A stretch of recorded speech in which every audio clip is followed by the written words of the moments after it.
2 రోజుల క్రితం తిరుపతిలో జరిగిన ఘటన చాలా దారుణమైనప్పటికీ దాన్ని కూడా రాజకీయాల కోసం వాడుకోవడానికి ప్రయత్నిస్తోంది వైసీపీ. ముఖ్యంగా శవ రాజకీయాలు చేసే విధంగా వైసీపీ నాయకులు అయితే ప్రవర్తించారు. హాస్పిటల్కి వెళ్ళినప్పుడు జగన్ అక్కడ వాళ్లతో చంద్రబాబు నాయుడిని తిట్టమని చెప్పి వైట్ కవర్లో డబ్బులు కూడా ఇచ్చారు. అది కూడా 5,000 రూపాయలు ఇచ్చి 18 మంది ఉంటే వాళ్ళందరినీ తిట్టమని చెప్పి ప్రేరేపించడం అసలు రాజకీయ నాయకులు ఎలా వెళ్తున్నారు అనే దానికి ఒక ప్రశ్నార్థకం అయితే ఏర్పడుతుంది.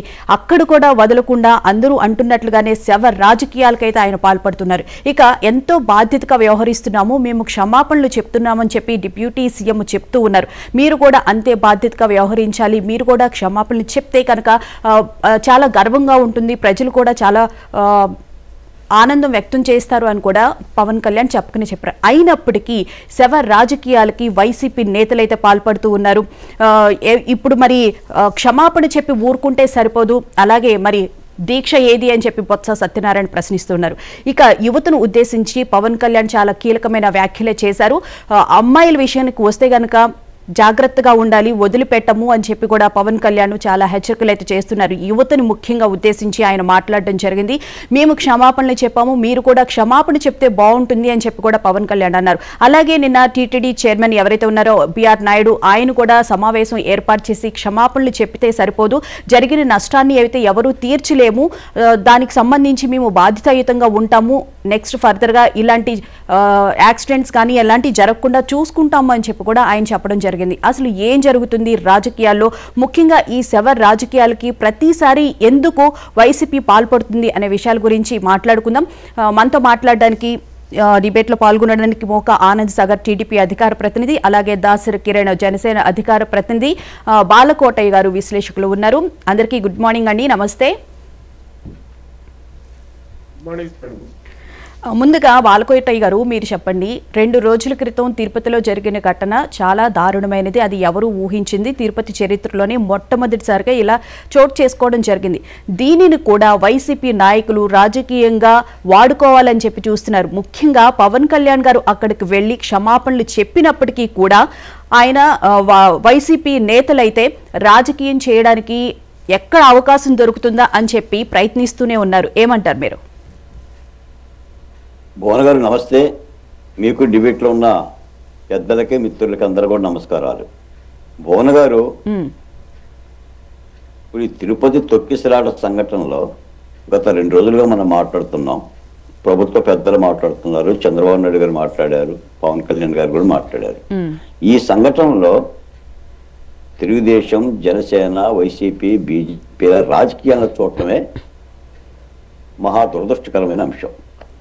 నాకు తెలిసి ఒకటే చూడాలి ఇక్కడ, భక్తులు ప్రభుత్వం, ప్రజలు ప్రభుత్వం. ప్రజలు ఎందుకు మరణించారు?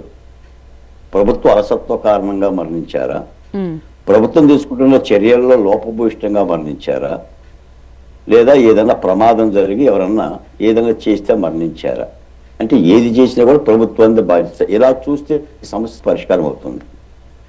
మంత్రి రామనారాయణ రెడ్డి గారు రాజకీయ నాయకుడు, ఒక మంత్రి, ఆయన అనొచ్చు వీళ్ళు వైసీపీ డబ్బులు ఇచ్చే విధంగా చేశారు అని.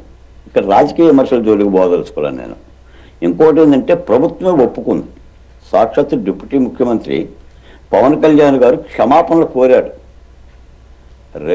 Revenue sector, police sector, TTD మధ్య సమన్వయం లోపించింది, తప్పు జరిగింది అని ఉప ముఖ్యమంత్రి గారు క్షమాపణలు కోరాడు. క్షమాపణ కోరకపోయినా చంద్రబాబు నాయుడు గారు కూడా పశ్చాత్తాపడ్డారు. ఆయన కళ్ళ ముందే టీటీడీ ఈవో కానీ చైర్మన్ గారు కానీ సమన్వయం లేదని కూడా దేశానికి, రాష్ట్రానికి అర్థమైంది. ఇప్పుడు బాధపడాల్సిన విషయం ఏంటంటే క్షమాపణ చెప్పడం కాదు. క్షమాపణ చెప్పేస్తే సరిపోతుందని అనుకుంటే రేపు మరొక 6 చనిపోతారు, మళ్ళీ క్షమాపణ చెప్తారా? మరొక 6 చనిపోతారు, మళ్ళీ క్షమాపణ చెప్తారా? ఇది పరిపాలన అంటే సినిమా కాదండి. పరిపాలన అంటే దక్షత, సమర్థత. పవన్ కళ్యాణ్ కూడా క్షమాపణ చెప్పని ఆయన ఎవరిని కోరలా. తప్పు జరిగితే తప్పు చేసిన వాళ్ళ మీద చర్యలు తీసుకోండి, ముఖ్యమంత్రితో సమన్వయం చేసుకోవాలి. నేను వచ్చి ఇక్కడ క్షమాపణ నేను చెప్పాను కాబట్టి మీరు అందరూ చెప్పండి. ఇది కాదండి పరిపాలన. ఇప్పుడు ప్రభుత్వం మీద ఎంత నిందైందంటే సాధారణ చాలా మంది అంటారు పవన్ కళ్యాణ్ గారు ఎంత గట్స్ ఉంది, ఎంత ధైర్యం ఉంది, క్షమాపణలు చెప్పిండు ప్రజలకి అని అంటాడు. కానీ దాని మూలన దాని యొక్క డొల్లతనం అర్థమవుతుంది. అంటే ప్రభుత్వానికి చేత కావటం లేదని అర్థమవుతుంది. రెండోది ఏంటంటే పోలీసుల్లో వైసీపీ కార్యకర్తలు ఉన్నారు, జగన్మోహన్ రెడ్డి గారి రక్తం ఉంది, అధికారుల్లో రక్తం ఉంది. ఈ రక్తాలు కార్యకర్తలు వైసీపీ ఫోబియా మనుషులు ఉండాలని చెప్పుకోవటం అంటేనే ప్రభుత్వానికి ఇబ్బంది. పైపచ్చి ఇంకో మాట కూడా ఇవ్వాలని కూడా నేను 6 నెలలు హనీమూన్ అయిపోయింది అని పవన్ కళ్యాణ్ గారు అంటారు. హనీమూన్ ఇట్టి మేడం పరిపాలకుడికి అంటే గెలవగానే హనీమూన్ పోతారా? మరి ప్రజలు పోవాలి, ప్రజలు పోతారండి. మీరు పరిపాలకులు ఇప్పుడు ఈ రోజున ఎన్నో ఆశలతో కోరికలతో వచ్చారు. దేవదేవుని సమక్షంలో జరగలేని సంఘటన జరిగింది. అందరం పశ్చాత్తాపడుతున్నాం. బివి నాయుడు గారు పశ్చాత్తాపడ్డారు, చంద్రబాబు నాయుడు గారు పశ్చాత్తాపడ్డారు, 19 మంది మంత్రులు వెళ్ళారు. ఇక్కడ పశ్చాత్తాపడదు ఎవరు? అంటే బహిరంగంగా మీడియా సమావేశాలు పెట్టేసి మేము క్షమాపణలు కోరుతున్నాం అంటే పరిపాలన అయిపోతుందా? ఎరకాటంగా లేదు, ప్రభుత్వాన్ని ఇబ్బంది పెట్టినట్లేదు. ఈ మాట ఇప్పుడు స్వపక్షంలోనే ఉంటూ విపక్షంగా మాట్లాడినట్లేదు. నాకు అర్థమైంది అది. సరే ఈ డిబేట్లో ఎవరేమనుకుంటున్నా నాకు అర్థమైంది అది. ఇది ఇంటి గుట్టు. చర్య తీసుకోండి. ఒకవేళ ఈవోని తప్పు చేసింది అనుకోండి, ఈవోని సస్పెండ్ చేయండి. ఇంకా ఎవరైనా చేశారనుకోండి కేసులు పెట్టండి. నిజంగా గేటు తీయటంలో ఏమైనా వికలాంగుడో అకలాంగుడో అగంతకుడో ఉంటే అది ఇంత పెద్ద ఘటన జరగడానికి ఈవోనే అసలు బాధ్యత వహించాలి కదండి. ఇప్పుడు విచారించమనంటే ప్రభుత్వం చేతుల్లో ఉంది.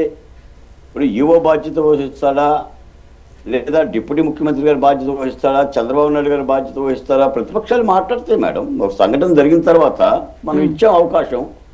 సరే అని చెప్పి గత ప్రభుత్వంలో ఏ నేరాలు జరగలేదంటే జరిగినాయి. నేరాలు జరిగినాయి, ఘోరాలు జరిగినాయి. చాలామంది కూడా ఆ బోటు ప్రమాదంలో చనిపోయారు, అన్నమయ్య డ్యాంలో కొట్టుకుపోయారు కాబట్టి వైసీపీ పార్టీ కూడా కొట్టుకుపోయింది. దాదాపు 100 మంది మరణించారు కాబట్టి వైసీపీ పరిపాలన కూడా మరణించింది. దాన్ని సాకుగా చూపించడం కాదు. ఎందుకంటే ఇప్పుడు ఏడాది అయిపోయింది పరిపాలన. ఇప్పుడు ప్రజలు కావాల్సింది ఏంటంటే ఒక్కసారి ఆ సంఘటన జరగగానే అది పైపచ్చు దైవం వాకిట్లు జరిగిన సంఘటన అండి. ఇప్పుడు నేను మొన్న కూడా చెప్పాను, ఈ యొక్క ముక్కోటి ఏకాదశి అంటే శ్రీవారు యోగ నిద్ర నుంచి మేల్కొంటారంట. అంటే మేల్కొన్నప్పుడు భక్తుల కోరికలు తీరుస్తారు కాబట్టి ప్రజలందరూ కూడా తండోపతండాలుగా వెళ్తుంటారు. ఇప్పుడు కూటమి పార్టీ యోగ నిద్ర నుంచి మేల్కోవాలి. అందుకని మాటలు చెప్తే పరిపాలనా కాలం పోయిందండి. చేతలు తీసుకుంటేనే పరిపాలనా కాలం. ఇప్పుడు ప్రభుత్వం వచ్చాక 7 మాసాల్లో ఎన్ని అవినీతి కార్యక్రమాలు బయట చెప్పారు. ఇది ఇప్పుడు మొన్న ఒక హైకోర్టు అడిగిందండి, మీరు కాదంబరిలో సీతారామాన్యులు అనే ఒక ఐఏఎస్ అధికారి మీద మీరు ఎందుకు చర్యలు తీసుకుంటలేదని కోర్టు అడిగింది. కోర్టు అడుగుతున్న మాట నేను కూడా అడుగుతున్నా, ఎందుకు తీసుకోలేదండి? రైట్, దాని గురించి తర్వాత మాట్లాడదామండి. దాసర్ గారితో దాసర్ కిరణ్ గారు, గుడ్ మార్నింగ్ అండి, నమస్తే. మాల్కోటి గారు చెప్పినట్లు పోర్టు మీద ఇవన్నీ కూడా ప్రజలు అడుగుతారు. అందుకని మీరు తీసుకుంటారా లేదా? ప్రజలు మీరు పరిపాలన ఇచ్చారు మేడం, చూస్తారు.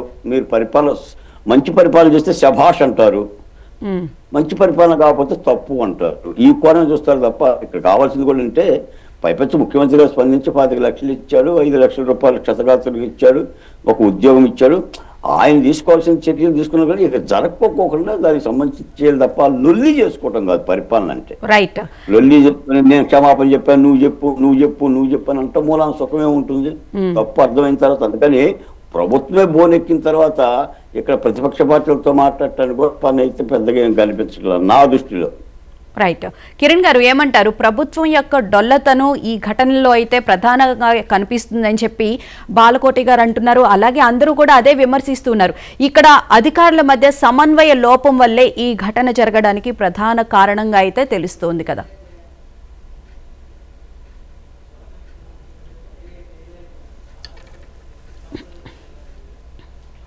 కిరణ్ గారు మేడం నమస్కారం. నమస్తే మేడం, ఇక్కడ చాలా రకాల సున్నిత అంశాల గురించి మనం ఈ రోజున మాట్లాడుకోవాల్సిన అవసరం ఉంది. ఏదన్నా ఒక తప్పు జరిగినప్పుడు లేకపోతే ఏదన్నా మంచి జరిగినప్పుడు క్రెడిట్ తీసుకోవడానికి అందరూ ముందుకు వస్తారు. కానీ ఏదన్నా ఒక తప్పు జరిగినప్పుడు దాని తాలూకోవడానికి అందరూ ముందుకు రారండి. అంటే నాది తప్పు కాదు కదా నేనెందుకు తీసుకోవాలి అనే ఒక రకమైన ధోరణి కనిపిస్తా ఉంటుంది. ఇక్కడ ప్రభుత్వం అంటే ఒక కలెక్టివ్ ఎఫర్ట్. అది విజయం అయినా కూడా అందరూ సమిష్టిగా దాన్ని తీసుకోవాల్సిన అవసరం ఉంటుంది, వైఫల్యం అయినా కూడా అందరూ సమిష్టిగా తీసుకోవాల్సిన అవసరం ఉంటుంది. ఇక్కడ పవన్ కళ్యాణ్ గారు చెప్పిన అంశం సారీ చెప్పండి లేకపోతే క్షమించమని అడగండి అన్నది కేవలం ఆ డిసీజ్డ్ ఎవరైతే ఉన్నారో, మరణించిన వారు ఎవరైతే ఉన్నారో వాళ్ళ కుటుంబానికి మాత్రమే కాదు. రోజున ప్రతిసారి ఆ దేవదేవుడి అంశంలో, వెంకటేశ్వర స్వామి అంశంలో చాలా రకాల ఇబ్బందికరమైన పరిస్థితులు మనం చూస్తా ఉన్నాం గడిచిన 6 నెలలుగా. అంటే లడ్డు విషయంలో అవనివ్వండి, లేదంటే నిన్నగా మొన్న జరిగిన తొక్కిసలాట విషయంలో అవనివ్వండి, కొన్ని కోట్ల మంది ప్రజల మనోభావాలు దెబ్బతిన్నాయి వాస్తవానికి. అంటే గత ప్రభుత్వం చేసిన కార్యక్రమాలకు కానీ, నిన్నగా మొన్న జరిగిన తొక్కిసలాట కార్యక్రమం వల్ల కానీ కొన్ని కోట్ల మంది మనోభావాలు దెబ్బతిన్నాయి. దానికి సంబంధించి అక్కడ అధికారుల సమన్వయ లోపం అనేది చాలా కొట్టొచ్చినట్టు కనపడతా ఉంది. కొన్ని మీడియా ఛానల్స్ లో అక్కడ ఈఓ మరియు చైర్మన్ గారి మధ్య సమన్వయం కూడా ఇబ్బందికరమైన పరిస్థితిలో ఉందనే వార్తలు కూడా మనం చూసాం. ఇందులో నేను చెప్పేది ఏమి లేదు, కొన్ని మీడియా ఛానల్స్ లో వచ్చింది. ఇక్కడ మమ్మల్ని క్షమించండి అని అడిగినంత మాత్రాన మన అహం ఏమి తగ్గిపోదు, అంటే మన ఈగో ఏమి ఇబ్బంది పడే పరిస్థితి ఏమి ఉండదు. అంటే బేసిక్ గా సారీ అని ఎందుకు చెప్తామంటే, నేను చింతిస్తా ఉన్నాను, జరిగిన సంఘటనకి నేను చింతిస్తా ఉన్నాను, నా తప్పు లేకపోయినా కూడా మా వ్యవస్థలో తప్పు జరిగింది కాబట్టి అందరి తరపున నేను సారీ చెప్తా ఉన్నాను, నన్ను క్షమించండి అడగటంలో మనల్ని మనమేమో తగ్గించుకున్నట్టు కాదు. అక్కడ ఉన్న రిపర్కషన్స్ లేకపోతే అక్కడ ఉన్న ఆ ఉద్వేగాన్ని మనం ఎంతో కొంత తగ్గించిన వాళ్ళం అవుతాం. అంటే ఇక్కడ చంద్రబాబు నాయుడు గారు తప్పేం లేదు కదా, అక్కడ ఆ జరిగిన సంఘటనలో పవన్ కళ్యాణ్ గారు తప్పేం లేదు కదా, కానీ వాళ్ళు ఎంత చింతించారు. అంటే పవన్ కళ్యాణ్ గారు చెప్పిన అంశాన్ని మనం ఎట్లా చూడాలంటే, వ్యక్తులు చేస్తున్న తప్పులకి ప్రభుత్వానికి చెడ్డ పేరు వస్తా ఉంది, చంద్రబాబు నాయుడు గారికి చెడ్డ పేరు వస్తా ఉంది. చంద్రబాబు నాయుడు గారి మీద, కూటమి ప్రభుత్వం మీద ఎంతో నమ్మకంతో ఈ రోజున ప్రజలు అత్యధికమైన మ్యాండేట్ ఇచ్చారు. అంటే 164 సీట్లు ఇచ్చి గెలిపించినప్పుడు దానికి నాకు సంబంధం లేదు, ఎక్కడో అధికారులు చేశారు అని తప్పించుకోవడం అనేది కరెక్ట్ కాదు. ఎవరు తప్పు చేసినా మొత్తం యంత్రాంగానికి బ్యాడ్ నేమ్ వస్తా ఉంది కాబట్టి, ప్రభుత్వానికి బ్యాడ్ నేమ్ వస్తా ఉంది కాబట్టి ఇన్వెస్టిగేషన్ జరుగుతుంది. It's part and parcel of the investigation, the government చేస్తుంది అది. కానీ వ్యక్తులుగా మనం కూడా పశ్చాత్తాప పడతా ఉన్నాం ఇక్కడ జరిగిన సంఘటనకి అని మనం ఒక చెప్పటానికి అదొక మార్గం. అంటే సారీ చెప్పడం అనేది, క్షమించమని అడగటం అనేది దేవదేవుని భక్తులందరికీ, ప్రపంచంలో ఉన్న భక్తులందరికీ మనం అదొక గెస్చర్. అంతేగాని సారీ చెప్పినంత మాత్రాన మనుషులు పోయిన వాళ్ళు తిరిగి వస్తారా, లేకపోతే న్యాయం జరుగుద్దా అంటే ఖచ్చితంగా పోయిన వాళ్ళు తిరిగే రారు. కానీ అదొక గెస్చర్. ఇప్పుడు ఎవరన్నా మనిషి చనిపోయినప్పుడు వాళ్ళ ఇంటికి వెళ్ళినప్పుడు మనం ఏం చెప్తామండి, నేను చింతిస్తున్నాను, నేను ఐఎమ్ వెరీ సారీ అని చెప్తాం. అంటే దాని అర్థం ఏంటండి, పోయిన వాళ్ళు తిరిగి వస్తారని కాదు. అంటే మేము బాధపడతా ఉన్నాం, మేము కూడా మీ బాధను మేము పంచుకుంటా ఉన్నాం, మీ బాధలో మేము ఉన్నామని చెప్పే ఒక గెస్చర్ అది. ఇక్కడ సినిమా కాదని ఖచ్చితంగా అందరికీ తెలుసు. రాజకీయం అంటే సినిమా కాదు.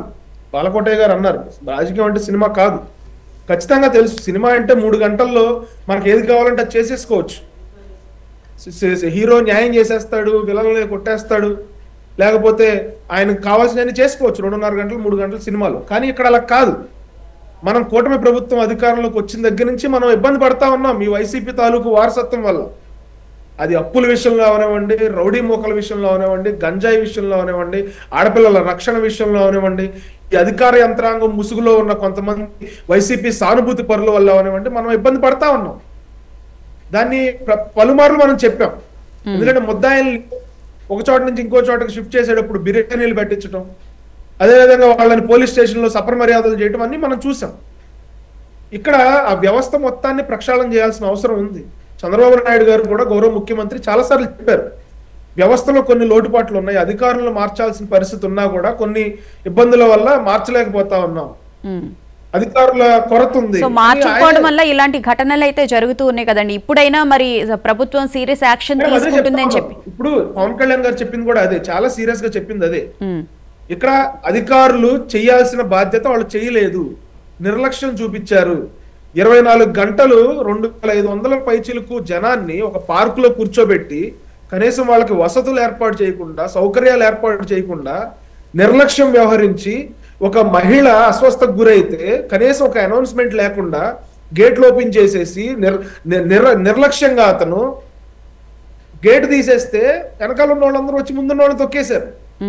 అక్కడ అధికారులు సమన్వయ లోపంతో పనిచేయకపోవటం వల్ల, లేకపోతే గుడ్డిగా వెళ్ళిపోవటం వల్ల ఒక అధికారి ఈ రోజున యావత్తు ప్రభుత్వానికి ఈ రోజున చెడ్డ పేరు వచ్చింది మేడం. మేము దాన్ని ప్రతి ఒక్కళ్ళు బాధ్యత తీసుకోవాలి. ఎందుకంటే ఈ రోజున టీటీడీ బోర్డు అంటే కేవలం ఒక గవర్నమెంట్ నియమించడం కాదు. గవర్నమెంట్ ఈ రోజున కూటమి ప్రభుత్వం రావటం వల్ల మాకు ఒక అవకాశం వచ్చింది ఆ బోర్డును నియమించడానికి. ఈ కూటమి ప్రభుత్వం ఎందుకు ఫామ్ అయింది? ప్రజలు అత్యధికంగా ఓట్లు వేస్తే, అత్యధికమైన మెజారిటీలతో మమ్మల్ని అందరినీ గెలిపిస్తే ఈ రోజున గవర్నమెంట్ ఫామ్ అయింది. సో ఈ రోజున పవన్ కళ్యాణ్ గారు ఆవేదనని మనం అర్థం చేసుకోవాల్సిన అవసరం ఉంది. రైట్. ప్రభుత్వం లోటుపాట్లను మనం సరిదిద్దాల్సిన అవసరం ఉంది. బయట ఉన్న వాళ్ళు చెప్తారు మీరు ఎందుకు ఇట్లా చేస్తున్నారు, అట్లా ఎందుకు చేయకూడదని. కానీ అక్కడ ఇబ్బంది పడే పరిస్థితులు ఉన్నది ప్రభుత్వానికి. చంద్రబాబు నాయుడు గారు ఎన్నో రకాల ఇబ్బందుల్ని, ఆటుపోట్లని దాటుకుని ఈ రోజున వాళ్ళు ప్రభుత్వాన్ని పరిపాలిస్తా ఉన్నారు, ప్రజలు పరిపాలిస్తా ఉన్నారు. 2 కోట్లు. రైట్. ఆనంద్ సాగర్ గారు, గుడ్ మార్నింగ్ అండి. సో ఈ 2 రోజులుగా జరిగిన ఘటన అయితే మనం తీవ్ర విషాదంలో అయితే ఉన్నాము. కానీ వాళ్ళను కూడా ఆదుకోవడానికి ప్రభుత్వము 25 లక్షల రూపాయల ఎక్స్గ్రేషియా ప్రకటించింది చనిపోయిన వాళ్ళ కుటుంబాలకి. ఈ రోజు చెక్కులు కూడా టీటీడీ అయితే ఇస్తున్నట్లుగా కూడా తెలిసింది. అలాగే ఒక కాంట్రాక్ట్ ఉద్యోగం కూడా ఇవ్వబోతున్నారు. సో ఓవరాల్ గా ఏమంటారు అసలు ఈ ఘటనకు సంబంధించి? ముందుగా మీకు ప్యానెల్లో ఉన్నటువంటి పెద్దలకి హృదయపూర్వక నమస్కారం. జరిగినటువంటి సంఘటన చరిత్రలో ఒక మాయని మచ్చ లాంటిదండి. ముందుగా ఎవరైతే మృతులు ఉన్నారో, క్షతగాత్రులు ఉన్నారో వారికి, వారి కుటుంబాలకి తెలుగుదేశం పార్టీ తరఫున, కూటమి తరఫున ప్రగాఢమైనటువంటి సానుభూతిని వ్యక్తం చేస్తూ, ఇది చరిత్రలో ఒక విస్మయానికి, దిగ్భ్రాంతికి గురి చేసేటటువంటి సంఘటన. ఒక్కసారి ప్రపంచం అంతా నివేరిపోయింది. ఆధ్యాత్మిక విషయం వచ్చేటప్పటికి ప్రతి భక్తుడు తలెత్తుకుని చూసేది తిరుమల వైపు. కైలాసంలో శివుడు, తిరుమలలో శ్రీమన్నారాయణుడు, శ్రీ వెంకటేశ్వరుడు కొలువున్నటువంటి ప్రత్యక్ష క్షేత్రాలవి. అక్కడ ఇటువంటి సంఘటన జరగడం అందరినీ కలిచివేసింది, మామూలుగా కాదు, అసలు పిండేసింది గుండెల్ని. కానీ ప్రభుత్వం స్పందించిన తీరు అద్భుతంగా ఉంది. ఇది ప్రజలు చెప్తున్నమాట. చంద్రబాబు నాయుడు గారు హుటాహుట్టి వెళ్ళడం, పవన్ కళ్యాణ్ గారు వెళ్ళడం, అక్కడ ఆ దిద్దుబాటు చర్యలు చేపట్టడం, విచారణ చేయడం, అధికారుల యొక్క నిలదీయడం, ఆ పబ్లిక్ గా ఓపెన్ గా రోడ్డు మీద బాబు గారు తిరగడం, ఇవన్నీ కూడా ప్రజల్లో ఒక ఇది కదా ప్రభుత్వం ఎలా ఉండాలి కదా అని ఒక మంచి అవగాహన అయితే వచ్చింది. జరిగిపోయిన దానికి ఎవరు ఏం చేయలేదు. యాక్సిడెంట్ అంటే అది జరుగుతుంది. అది యాక్సిడెంట్ ని అడ్డుకుంటే ఇంకా మనిషి జయించినట్టే కదా. మనం కూడా పోతున్నప్పుడు మార్గ మధ్యలో యాక్సిడెంట్లు జరుగుతూ ఉంటాయి, మన తప్పిదం లేకపోయినా కూడా జరుగుతూ ఉంటాయి.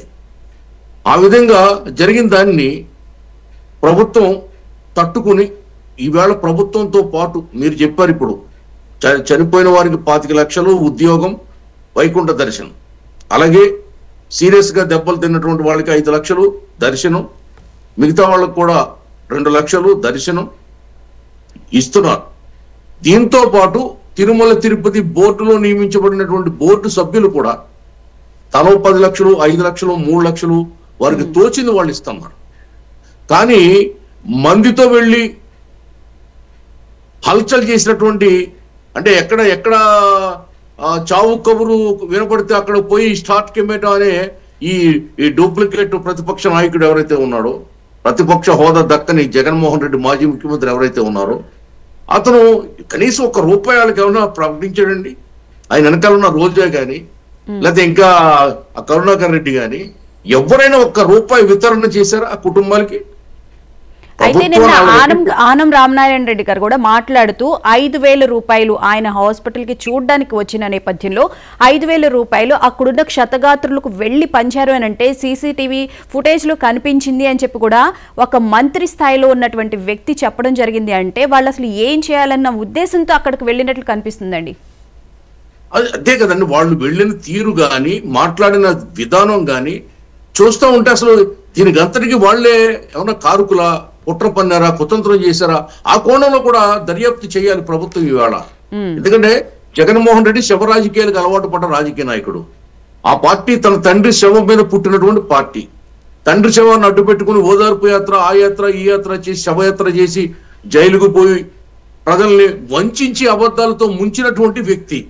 మరి ఈ కొండ మీద మనం మాట్లాడుకోవచ్చు. సరే, ఈ సంఘటన కొద్దిసేపు పక్కన పెడితే, ఆ కొండ మీద కల్తీ జరిగింది లడ్డూలోని ప్రభుత్వం వచ్చినట్టునే పసిగట్టినప్పుడు, దాని మీద దర్యాప్తు చేస్తున్నప్పుడు అప్పుడు మేల్కొని ఉండాలనేది ప్రజల అభిప్రాయం. ఎందుకంటే లడ్డూలోనే కల్తీ జరుగుతుంది, కొనే వస్తువులే కల్తీ వస్తువులు అయినప్పుడు ఇంకెంత ఘోరాలు జరుగుతాయి కొండ మీద అనేది ఆ ప్రభుత్వం స్పీడ్ గా యాక్ట్ చేసి ఉంటే, ప్రభుత్వం అంటే అక్కడ పాలక వర్గం, ఈవో చాలా గొప్పవాడు, పెద్ద పరిపాలనా దక్షుడు, సీనియర్ మోస్ట్ ఐఏఎస్ ఆఫీసర్ అని పెట్టారు. కానీ ఆయన ప్రభావం అక్కడ ఏం కనపడలేదు నాకైతే. నేను మొన్నే పోయానండి, ఒక 10 days అవుతుంది నేను పోయొచ్చు. అక్కడ పోయి నేను 3 days ఉన్నాను. అక్కడ పరిస్థితి ఏంటంటే, వాస్తవాలు మాట్లాడాలి ఇక్కడ. అక్కడ పరిస్థితి ఏంటంటే, రూమ్ లో తలుపులన్నీ బంద్ చేసుకుని రగ్గులు కప్పుకుని పడుకుంటే ఆగని చలి, అంత పెద్ద మంచు, చలి గజగజ వణికిస్తుంది అక్కడ. అటువంటి సమయంలో కొండ మీద వేలాది మంది నిరుపేద భక్తులు, సామాన్య భక్తులు, సగటు భక్తులు ఆ రోడ్ల పైన కుప్పల తెప్పలుగా పడుకున్నారండి. ఈగల్లాగా, దోమల్లాగా పడుకున్నారు. తిరుమల కొండ మీద దోమలు ఉండవండి, ఈగలు ఉండవు. కానీ భక్తులే ఈగల్లాగా, దోమల్లాగా అంత పెద్ద సంఖ్యలో వేలాది మంది ఆ చలిలో పడుకున్నారండి. కనీసం వాళ్ళకి దుప్పలు కూడా లేవు పాపం. పేదవాళ్ళు, నిరుపేద, కేవలం భక్తితో వచ్చినటువంటి నిజమైన భక్తులు వాళ్ళు. ఏదో పదవును అడ్డు పెట్టుకునో, విఐపి కోటను అడ్డు పెట్టుకునో, బ్రేక్ దర్శనాన్ని అడ్డు పెట్టుకునో వచ్చినటువంటి వ్యక్తులు కాదు వాళ్ళు. గుండెల్లో ఆ 7 కొండల వాడి మీద అపారమైన భక్తితో వచ్చి గుండు చేయించుకుని అక్కడ పడుకుంటే అది ఏంటండి? ఇవాళ ప్రభుత్వం ఏమైనా డబ్బు ఇస్తుందా? లేదు కదా. ఆ డబ్బు అంతా భక్తులు ఇచ్చేదే కదా. దేవుడు సొమ్ము దేవుడికి ఖర్చు పెట్టకుండా ఆ దేవుడిని చూడడానికి వచ్చిన భక్తులకి ఆదుకోకుండా ఉపయోగపడే ఆ లక్షల కోట్ల డబ్బు ఎందుకని చెప్తున్నాను నేను. ఆ నగలు ఎందుకంటున్నా?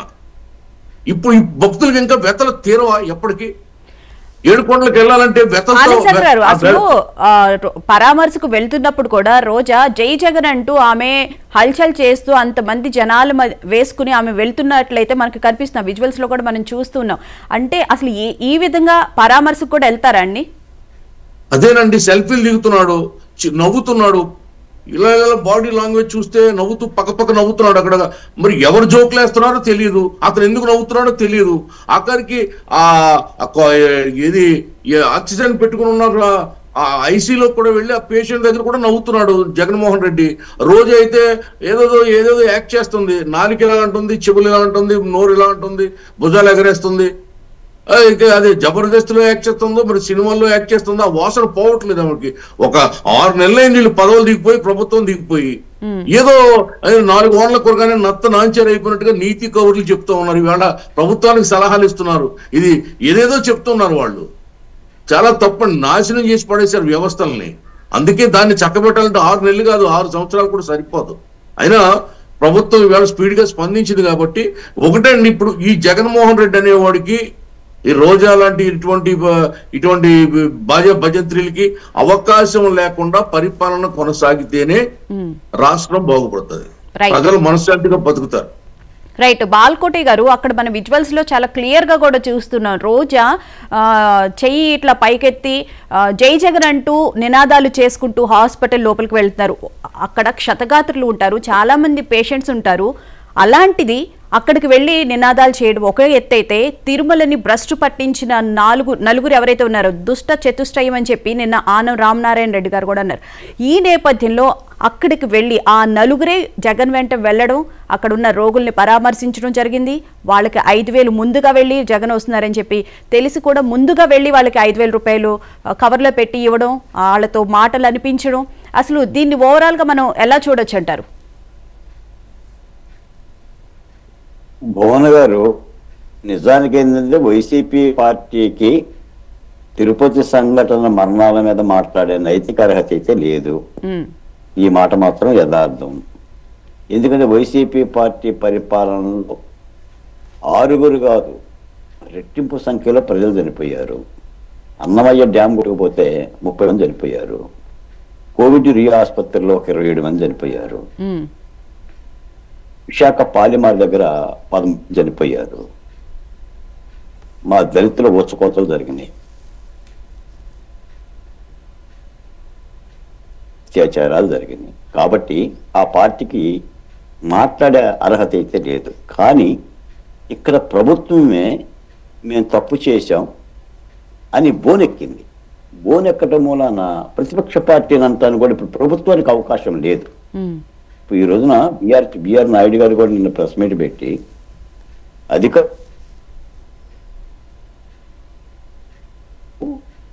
తప్పు తప్పు అని ప్రభుత్వం తలదించుకొని అంగీకరించిన తర్వాత ఇక ఆయన కేకలేసినా, సింధులేసినా, అరిసినా, రోజా గారు భుజాలు ఎగరేసినా మనం చేయగలిగింది ఏం లేదు.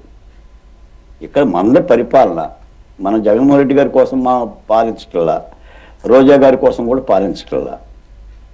మన హయాంలో తప్పు జరిగింది, ప్రాయచిత్తపడ్డాం, నష్ట నివారణ చర్యలు తీసుకోవాల్సిన బాధ్యత అయితే ఉంది. కాకపోతే నేను అనేది ఏంటంటే పవన్ కళ్యాణ్ గారిని కూడా కొన్ని అంశాలు ఇంట్లోనే మాట్లాడాలి, కొన్ని అంశాలు బయట మాట్లాడాలి.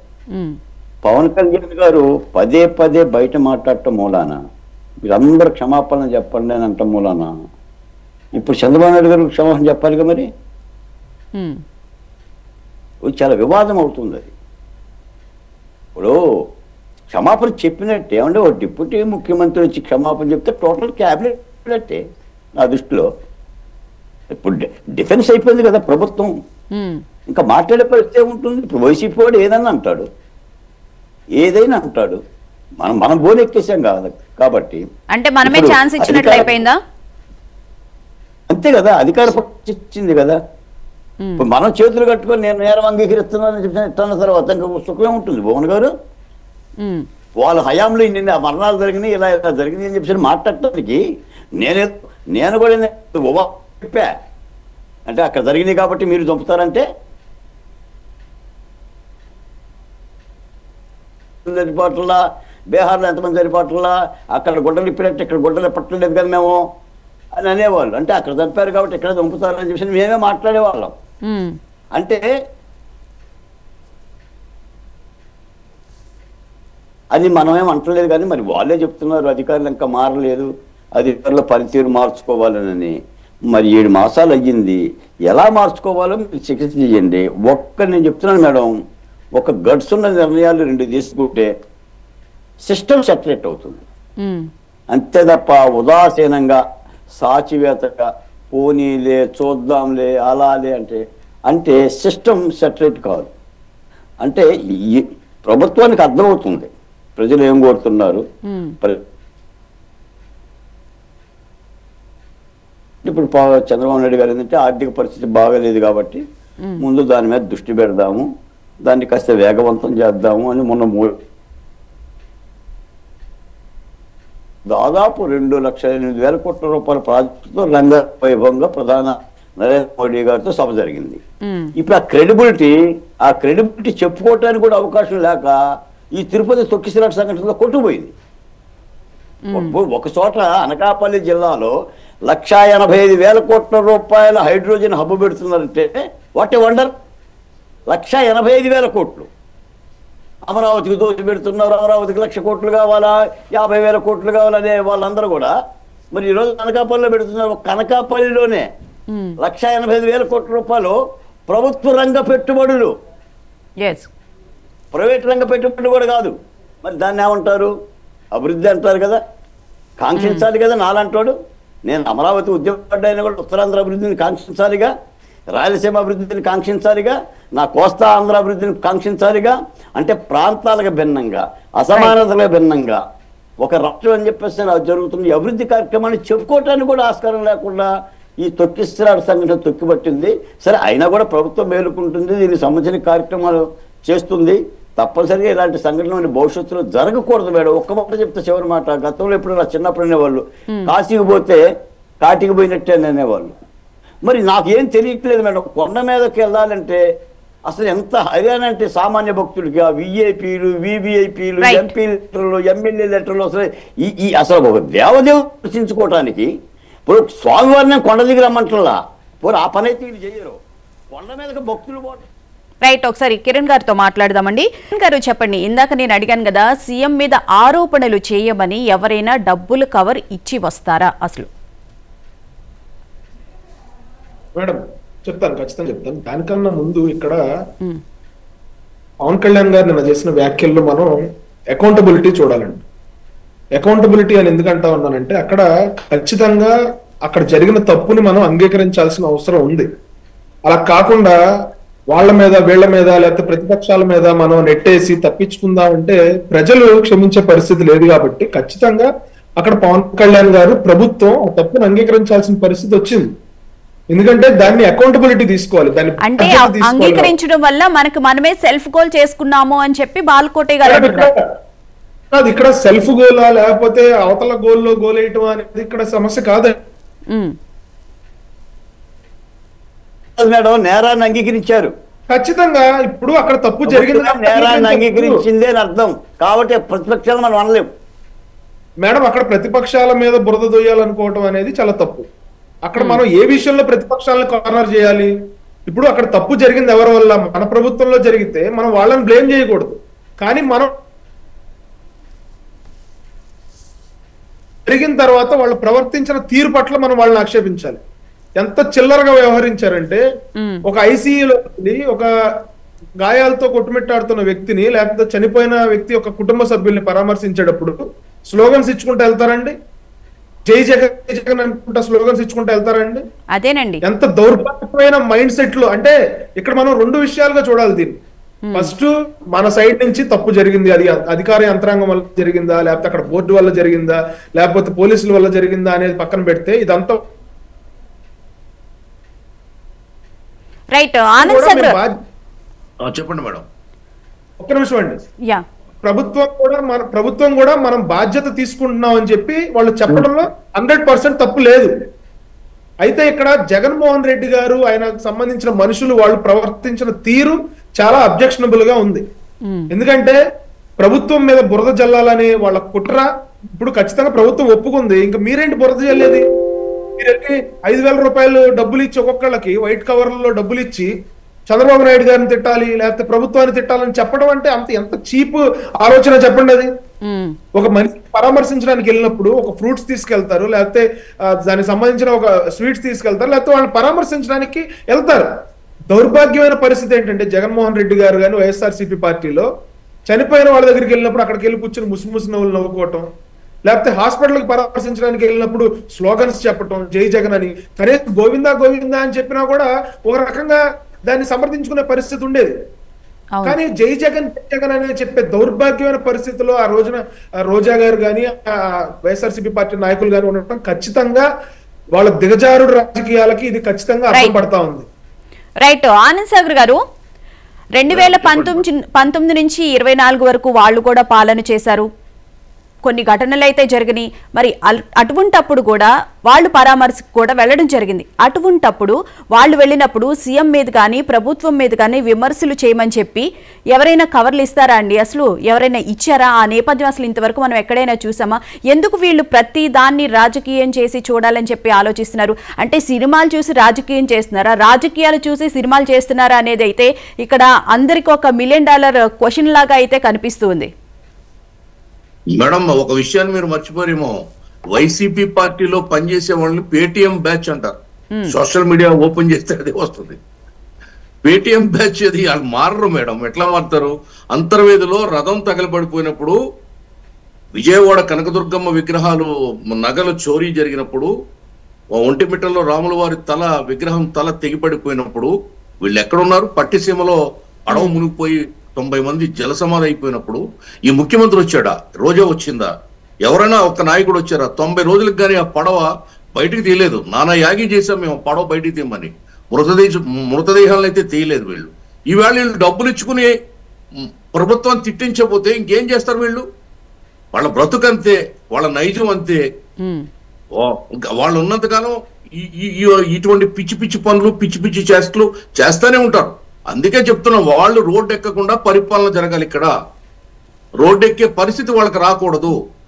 దయచేసి ఇదే మేము పదే పదే పదే ముఖ్యమంత్రి గారికి, ఉప ముఖ్యమంత్రి గారికి, పెద్దలందరికీ చెప్పే మాట ఇదే. తెలుగుదేశం పార్టీ అలాగే ఘటన జరిగినప్పుడు వెంటనే బయటకు వచ్చేసారు. వచ్చి చంద్రబాబు నాయుడు గారు ఈయన వస్తే ఇంతే లెగ్గు మహమ ఇలాంటి ఘటనలే జరుగుతుంటే ఇలాంటివే చూడాల్సి వస్తుంది అని చెప్పి కూడా ఆవిడ అనడం జరిగింది. అసలు కాదండి, ఇంకా ముఖ్యమైన విషయం చెప్తున్నా. ఆ ఉదయాన్నే రోజా వెళ్లి స్వామి శ్రీవారిని దర్శనం చేసుకుందంట. లెగ్గ మహిమ అని చెప్పి చెప్తున్నారు. సోషల్ మీడియా అంతా హల్ చేస్తుంది. ఆమె ఉదయంగానే వెళ్లి స్వామివారిని దర్శించుకోకపోతే లెగ్గ కొండ మీద మోపకుండా ఉంటే ఐరన్ లెగ్గు ఈవేళ అక్కడ ప్రమాదం జరిగేది కాదు. నెటిజన్లు వైరల్ చేస్తా ఉన్నారు. ఇది ఇప్పుడు ఒకటి మేడం, వీరబ్రహ్మం గారు కాలజ్ఞానంలో ఒక మాట చెప్పారు. తిరుమల కొండ పైన 6 దొంగలు పడతారు, దోచుకుపోతారు అని చెప్పారు. 6 దొంగలు సుబ్బారెడ్డి, కరుణాకర్ రెడ్డి, చెవిరెడ్డి, సజ్జల రెడ్డి, సాయి రెడ్డి, జగన్ రెడ్డి దోచేశారు కదండి కొండల్ని. బ్రహ్మం గారు చెప్పింది సరిపోయింది. తిరుమల కొండపైకి ముసళ్ళు వచ్చి చేరతాయని చెప్పారు. వీళ్లే ముసళ్ళు కూడా దోచుకుపోయారు. ఆలయాల్లో దోపిడీ జరుగుతుందని చెప్పారు. విగ్రహాలు ధ్వంసం అవుతాయని చెప్తారు. రథాలు తగలబడతాయని చెప్పారు బ్రహ్మం గారు. అవన్నీ కూడా వీళ్ళ హయాంలో, వీళ్ళ 5 సంవత్సరాల హయాంలో జరిగినాయి. అప్పుడు వీళ్ళకి భక్తుల భావజాలాల గురించి, లేకపోతే ప్రభుత్వ వైఫల్యాల గురించి, వాళ్ళ తప్పిదాల గురించి వాళ్ళకి తెలియలేదు. మాలాంటి వాళ్ళు మాట్లాడితే మమ్మల్ని హేళన చేసేవారు, రకరకాలుగా దాటి కామెంట్ చేసేవారు. ఈవేళ కొండ మీదకి ఏదో శవం కనిపిస్తే వచ్చే ఏంటంటే రాబందులు వస్తాయి. అవును, అంతే. ఇప్పుడు జగన్మోహన్ రెడ్డి 7 నెలల్లో ఎక్కడికి వచ్చాడు చెప్పండి? జైలుకి వెళ్ళాడు. తన అనుచరులు జైల్లో ఉంటే 2-3 సార్లు శవాల దగ్గరికి వచ్చాడు. ప్రమాదాల్లో అనుకోకుండా ప్రమాదం జరిగినప్పుడు ప్రాణాలు కోల్పోతుంటే ఆ రాబందులాగా వస్తాడు, శవరాజకీయం చేస్తాడు, పిక్కు తినడానికి. శవాన్ని పిక్కు తిని మళ్ళీ రాష్ట్రానికి ముఖ్యమంత్రి కావాలని ఇప్పటి నుంచే పథకాలు రచిస్తా ఉన్నాడు. డబ్బులు ఖర్చు పెడతా, డబ్బిచ్చి కోడికత్తి పొడిపించుకున్న పెద్ద డ్రామా క్రియేటర్ కదా మేడం ఇతను. తిరుపతి కొండ మీద 5,000 చల్లర చేయించుకోలేడా? నినాదాలు చేయించుకోలేడా? సుపారీ ఇచ్చి చిన్నాయన్ని చంపి పాడేశారు కదా. వీళ్ళు డబ్బు ఇచ్చి ఏదైనా చేస్తారు. వీళ్ళు పత్రిక పెట్టి అభూత కల్పనలు వడ్డిస్తున్నాడు కదా సాక్షి పేపర్లో. పార్టీ పెట్టి అబద్ధాలు చెప్పి రాష్ట్రాన్ని ముంచాడు కదా. డబ్బు అక్రమంగా సంపాదించిన లక్షల కోట్ల డబ్బుతో అతను ఏమైనా చేస్తాడు. ప్రభుత్వం అప్రమత్తంగా ఉండాలి. ప్రజల్ని కడుపులో పెట్టుకుని చూస్తాడు చంద్రబాబు నాయుడు గారని ఓట్లేశారు. ఒక తల్లి కోడి పెట్ట తన పిల్లల రెక్కల కింద ఏ విధంగా పొదిగి గెద్దలు ఎత్తుకుపోకుండా కాపాడుకుంటుందో ఆ విధంగా పవన్ కళ్యాణ్ గారు, చంద్రబాబు నాయుడు గారు, మోడీ గారు చూస్తారని వేళ 164 సీట్లు కూటమికి ఇచ్చారు. కాదా ఆనంద్ సాగర్ గారు, ఇప్పుడు క్షతగాత్రుల్ని అక్కడ పరామర్శించడానికి వెళ్ళిన వాళ్ళని పరామర్శించకుండా ఏం సాధిద్దామని చెప్పి వీళ్ళు అక్కడ రాజకీయం చేయాల్సిన అవసరం ఏర్పడిందంటారు? ఏ సంబరాలండి అంటే చంద్రబాబు నాయుడు ప్రభుత్వం, కూటమి ప్రభుత్వానికి ఇది ఒక పెద్ద కళంకం. ప్రజల్లో వ్యతిరేకత వచ్చేస్తుంది. తెల్లారేటప్పుడు మన ప్రభుత్వం వచ్చేస్తుంది, ఎలక్షన్ వచ్చేస్తాయి. దీన్ని పెద్ద ఇష్యూ చేసేవాలి. తిరుపతి అంటే మరి ఇంటర్నేషనల్ ఇష్యూ కదండి. దీన్ని గ్లోబలైజ్ చేసేసి గోబెల్స్ ప్రచారం చేసేసి ఆ ప్రభుత్వాన్ని మొత్తం అప్రతిష్ట పాలు చేయాలనే కుట్ర కోణం అండి. ఇంకేముంటుంది? కుట్ర అండి. గోతికాడు నక్కేం చేస్తుందని ఎప్పుడు పీక్కు తిందామని చూస్తుంటది శవాన్ని. సేమ్ వైసీపీ లక్ష్యం అదే. ఎప్పుడు ప్రభుత్వం తప్పు చేస్తుందా దాని మీద పండగ చేసుకుందామని చూస్తున్నారు. ఎదరవాడి తప్పు లేకపోయినా కూడా సహజంగా జరుగుతాయి. ఇలాంటివన్నీ సహజంగా జరిగినాయే. సహజంగా జనం ఎక్కువ వచ్చినప్పుడు, 4-5 లక్షల మంది వచ్చినప్పుడు, క్రౌడ్ వచ్చినప్పుడు సహజంగా జరుగుతాయి. ఇటువంటి ఎన్నో సంఘటనలు జరిగినాయి. చరిత్ర చూసుకుంటే తిరుపతిలో ప్రథమంగా జరిగి ఉండొచ్చు, మొట్టమొదటిసారి జరిగి ఉండొచ్చు. ఏదైనా మేడం, ఇప్పుడు ఈ సబ్జెక్టు ఒక రిక్వెస్ట్ ఏంటంటే మీ ద్వారా నేను 4 మాటలు చెప్పాలనుకుంటున్నా. చెప్పండి. గెస్ట్ హౌస్ల నిర్వహణ చాలా దారుణంగా ఉంది. వేసిన బెడ్ షీట్లే వేస్తా ఉన్నారు, మార్చట్లేదు. అవి లాండ్రీకి పంపట్లేదు. బాత్రూమ్ నీట్నెస్ లేవు, వాటర్ రావదు. ఒక బకెట్ 15 లీటర్ల బకెట్ నిండాలంటే గంట టైం పడుతుంది. అంత స్లోగా వాటర్ ఫ్లో ఉంది. అస్సలు బాగోలేదు. హోటల్స్ అన్ని కూడా అసలు టాయిలెట్స్ కానీ వాష్ బేసిన్స్ కానీ దారుణం. హోటల్లో తింటే అమీబియాసిస్ వస్తుంది, ఫుడ్ పాయిజన్ అవుతుంది, వాంతులు అవుతున్నాయి, మోషన్స్ పట్టుకుంటున్నాయి. దారుణంగా నీట్నెస్ అనేది అస్సలు లేనే లేదు అక్కడ. అది అసలు మనుషులు అనేవాళ్ళు కూడా బాత్రూంలోకి వెళ్ళలేని పరిస్థితి. భోజనం చేసిన తర్వాత వాష్ బేసిన్ లో చేతులు కడుక్కోలేము. 2-3 రెస్టారెంట్లు మినహా ఆల్మోస్ట్ 95% రెస్టారెంట్లన్నీ కూడా వరస్ట్ శానిటేషన్. కాబట్టి ఇమీడియట్ గా అక్కడ హెల్త్ ఇన్స్పెక్టర్ ఎవరైతే ఉంటారో, హెల్త్ ఆఫీసర్ ఎవరైతే ఉంటారో ఆ శానిటేషన్ మీద దృష్టి పెట్టి మంచి నీట్ గా అక్కడ హౌస్ కీపింగ్ కానీ రూమ్స్ లో ఆ బెడ్షీట్స్ కానీ బాత్రూమ్స్ కానీ హోటల్లో రేట్లు చూస్తే విపరీతంగా ఉన్నాయి. అంటే గత ప్రభుత్వ నిర్లక్ష్యం వల్ల ఇలా అయిందంటారా? కారణం అదే మేడం, నేను అదే చెప్తున్నాను. ఇందాక మీరు నాకు ఎక్కువ టైం ఇవ్వలేదు. వాళ్ళు 5 సంవత్సరాలు కొనసాగించిన విధానం ఇంకా కొనసాగుతుంది అక్కడ. ఇప్పుడు నేను నాకు ప్రోటోకాల్ తో వెళ్ళాను. నేను ఉదయం 5 గంటలకు వెళ్తే 11 గంటలకు కానీ నాకు రూమ్ ఇవ్వలేదు. అంటే రాత్రంతా జర్నీ చేసి అక్కడ దిగి 5 గంటలు దిగి రూమ్ కోసం 11 గంటల దాకా ఉండాలంటే మరి మనిషి కాలకృత్యాలకు ఎప్పుడు పోవాలి? పేషెంట్లు ఉంటారు, నా వైఫ్ ఉంటారు, పిల్లలు ఉంటారు. అలా సామాన్యుడు 3 రోజులు పడుతుంది. నాకు 3 అవర్స్ పడితే 4 అవర్స్ పడితే సామాన్యుడికి అక్కడ ఒక షెల్టర్ దొరకడానికి 3 రోజులు 4 రోజులు వెయిట్ చేయవలసిన పరిస్థితి. కొండ అలిపిరి దగ్గర ఫుట్పాత్ల మీద వేలాది మంది పడుకుంటున్నారు. ఈ చక్కదిద్దాలి మేడం, ఇది బాధ్యత అందరూ తీసుకోవాలి. ఇది ప్రభుత్వం మీద పాలక వర్గం మీద నెట్టేస్తే కాదు. అంటే సామాన్యులకి పెద్దపీట వేస్తామని చెప్పి చెప్తూ ఉన్నారు కదండి. దర్శనం కూడా గంటల్లో అయ్యే విధంగా ప్రణాళిక ఆలోచిస్తున్నాము, ఏ టెక్నాలజీని తీసుకొస్తున్నామని చెప్పి కూడా టీటీడీ చైర్మన్ కూడా చెప్పడం జరిగింది. కానీ మీరు చెప్తున్న దాన్ని బట్టి చూస్తుంటే ఆ విధంగా అయితే అడుగులు ముందుకు పడుతున్న సందర్భం కానీ అధికారులు సహకరిస్తున్న సందర్భం కానీ మనకైతే కనిపిస్తలేదు. ఇంకా అతి ముఖ్యమైన విషయం చెప్తున్నా మేడం, తిరుమల తిరుపతి దేవస్థానం ఉద్యోగులు వాళ్లకున్నంత తలపొగరు, అహంకారం, దురహంకారం ఈ ప్రపంచంలో ఎవరి దగ్గర చూడలేదు. సాటి భక్తుడు వచ్చాడని, సాటి మనిషి వచ్చాడని కూడా చూడట్లేదు, తలెత్తి వైపు చూడట్లేదు. చాలా యారోగెన్స్ అనమాట. అసలు ఇప్పుడు సామాన్యుడు ఉన్నాడు కొండ మీద, ఎటు నుంచి ఎటు వెళ్తే దారి తెలియదు. నేను కూడా కన్ఫ్యూజ్ అయిపోయాను. అక్కడ ఏంటంటే ప్రతి 500 మీటర్లకి ఒక ఎంక్వైరీ, ఇప్పుడు ఇది అనౌన్స్మెంట్ పెట్టాలి, ఈ దారి ఈ రోడ్డు ఎట్లా పోతుంది, ఇది ఈ మార్గానికి పోతుంది అని ఒక గైడెన్స్ ఇచ్చే మైకులు పెట్టాలి అక్కడ. రైట్, చాలా కన్ఫ్యూజన్ ఉంది. ఇంకా రెండో విషయం మీకు చెప్తా ఉన్నా, ట్యాక్సీ ఎక్కి క్యాబ్ ఎక్కి దిగితే 200 అండి. పక్కనే తెలియక ఏం చేస్తాం, మొట్టమొదటిసారి వెళ్ళాం, మనకి అది ఎక్కడుందో తెలీదు, మన రూము బాబు అక్కడికి వెళ్ళాలంటే 200, ఎక్కి దిగితే 200, ఆటో ఎక్కి దిగితే 100. దోపిడి, నిలువు దోపిడి. ఇంకో సంఘటన చెప్తున్నాను మీకు మేడం, ఇంకో సంఘటన చాలా ముఖ్యమైన సంఘటన. చెప్పండి. నిలబడి ఆంజనేయ స్వామి గుడి దగ్గర నిలబడి అక్కడ తాళ్ళు అమ్ముతున్నాడు ఒక అతను. చేత్తో ఇన్ని తాళ్లు పట్టుకుని అమ్ముతున్నాడు. ఎర్ర తాళ్ళు, నల్ల తాళ్ళు, రకరకాల తాళ్ళు ఉన్నాయి. అమ్ముతుంటే ఆ vigilance and security police constable వచ్చాడు. వాళ్ళిద్దరూ కొట్టుకున్నారు అక్కడ. కొట్టుకుంటే ఈ తాళ్ళు అమ్మేవాడు. నేను అడిగాను, ఏంటి ఎందుకు పోలీస్ మీద తిరగబడ్డామని అడిగితే, వాడు పోలీస్ కాదు సార్, వాడు ప్రైవేట్ సెక్యూరిటీ సార్, వాడు దోచేస్తున్నాడు సార్. 3 8 24 గంటలండి, 3 వస్తారండి, ఒక్కొక్కడికి 400 ఇవ్వాలండి. నాకు జరిగేది ఇక్కడ రోజుకి 2000 వ్యాపారం అండి, 1200 పోతుందండి, ఎలా బతకాలి సార్, నేను దోచేస్తున్నారు సార్ వీళ్ళు అని ఓపెన్ గా చెప్పాడు. రైట్, అయితే ప్రక్షాళన అయితే చేయాల్సిన అవసరం అయితే త్వరగా చేయాల్సిన అవసరం అయితే కనిపిస్తుందండి. బాలకోటి గారు మీరేమంటారు?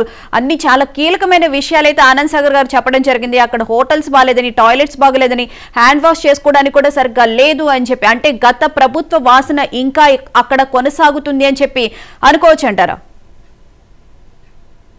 భువన గారు, గత ప్రభుత్వ వాసనే కాదు, అంత క్రితం ప్రభుత్వ వాసన, అంత క్రితం ప్రభుత్వ వాసన, టోటల్ గా కొండ మీద ఇబ్బందికరమైన వాతావరణం ఉన్న మాట యథార్థం. అది కొండ దగ్గరికి వెళ్ళే ఏ భక్తుడికైనా అర్థమవుతుంది. దాన్ని ప్రక్షాళన చేయాల్సిన బాధ్యత కూటమి మీద ఉంది. కాబట్టి ఈ సందర్భంగా మీకు ఒక వివాదాస్పదమైన అంశం అయినా కూడా నేను చెప్పక తప్పదు. ఎందుకంటే ఈ తొక్కిసలాట సంఘటన ఒక మహిళ అస్వస్థత అయిన కారణంగా ఆమెను బయటికి తీస్తున్న సందర్భంలో జరిగిన తొక్కిసలాట ఇది.